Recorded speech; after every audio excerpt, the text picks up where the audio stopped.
ना हम ना अपना बदला पूरा करेंगे, वो भी आयुष से। आयुष को यही मार के अपना देंगे, वरना इसको चिड़िया को खिला देंगे। चिड़िया कैसे? चलो आप मानेंगे लोग।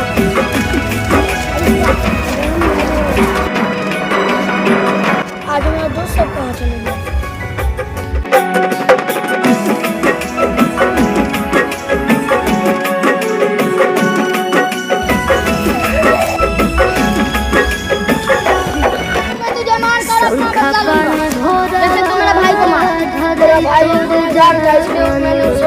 शंखा पानी भोरवा धरई तोर जान करत पापा कन्यादाना रे जानू जइबो चिंटू राजा के भवनवा रे जानू जइबो चिंटू राजा के भवनवा देहिया में आगिया जइबो के जानू आओ एक बात कर दो,